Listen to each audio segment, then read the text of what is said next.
FRCA, le syndicat du sucre de la Réunion et Groupama vous présentent Terre d'ici.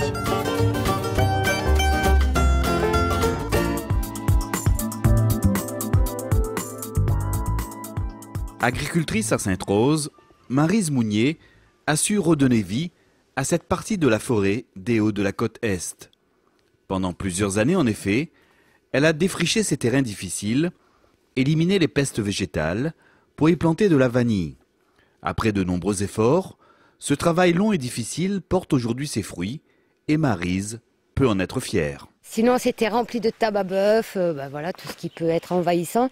Donc il faut faire attention à sauvegarder des petites orchidées terrestres ici. Donc là, il faut éviter vraiment de débroussailler. Là, on a quelques pieds encore de vigne marron que j'élimine au fur et à mesure. Et voilà, donc après, c'est mon travail de tous les jours, toujours faire attention. Les petits bois de joli cœur, surtout pas, parce qu'il y en a pas mal qui poussent. Et là, je trouve que ça respire bien. Donc voilà, c'est un beau petit coin et c'est pas fini encore en fait. Il reste effectivement encore beaucoup à faire sur l'exploitation. Depuis l'année dernière, Maryse a démarré un nouveau chantier avec la remise en valeur de cette parcelle voisine. Voilà, c'est un petit hectare et voilà, j'ai déjà pu polliniser l'an dernier les fleurs. Donc il y a quelques vanilles, mais il y a encore beaucoup de travail à effectuer. Donc voilà, descendre les lianes qui, si on en voit par là, qui sont encore très hautes. Mais avec le temps pluvieux, on ne peut pas toucher en ce moment trop les lianes. Mais voilà, ça avance petit à petit, donc c'est un beau petit coin ici. Un coin magnifique que Maryse Mounier prend bien soin de préserver. Les espèces indigènes présentes sur son terrain font ainsi l'objet de toutes ces attentions. Alors là, on a l'orchidée terrestre. Donc elle aussi, d'habitude, c'est pas aussitôt. Donc là, c'est la fin. Là, elle commence vraiment, c'est fini, mais d'habitude, elle fleurissait à cette époque. En ce moment, la ticomètre, c'est une orchidée épiphyte qu'on trouve dans les arbres. Après, il y a plein d'espèces ici, le bois maigre, le changé corse, on a le bois de joli cœur. Il faut faire attention de préserver, de ne pas couper n'importe quel arbre, il faut élaguer pour redonner de la force à l'arbre. Donc tout ça, voilà, moi j'ai appris comme ça sur le tas. Et c'est vrai que ça fait plaisir de revoir les arbres partir et être en bonne santé en fait.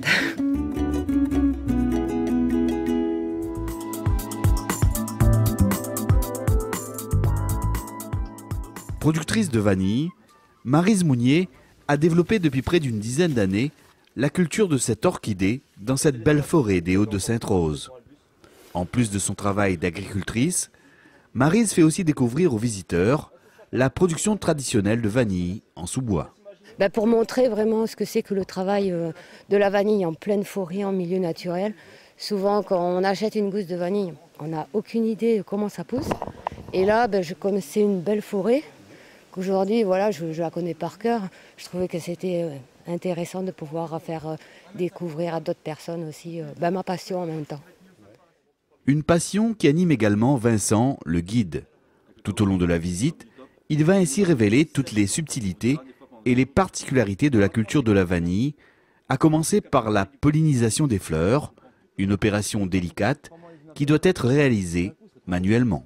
En jaune ici, représenter le mâle, le pollen, et en dessous le pistil, en rouge la femelle. Mais entre les deux, il y a cette languette qui empêche tout contact naturel.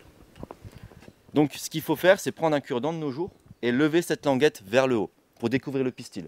Avec le pouce de l'autre main, on rabat le sac de pollen dessus. On fait une micro-pression pour que la fleur noue, que le pollen reste collé au pistil, et la pollinisation est faite. Au détour du sentier, petite explication sur une espèce endémique bien présente dans cette partie de la forêt. Souvent, il faut que je le dise. Donc cet arbre ici, on l'appelle tout ça, enfin on le surnomme le bois de mangue carotte par rapport à la senteur de la feuille. Et on le surnomme aussi le bois de joli cœur. Parce qu'à l'adulte, il fait un fruit, une petite baie orange qui va se craquer, libérer une graine qui est très rouge et un peu en forme de cœur. Et à l'époque, dans le temps longtemps, les hommes disaient qu'avec beaucoup de ces graines dans les poches, ils ont un pouvoir de séduction accru pour aller faire le joli cœur auprès des dames. Donc bois de joli cœur.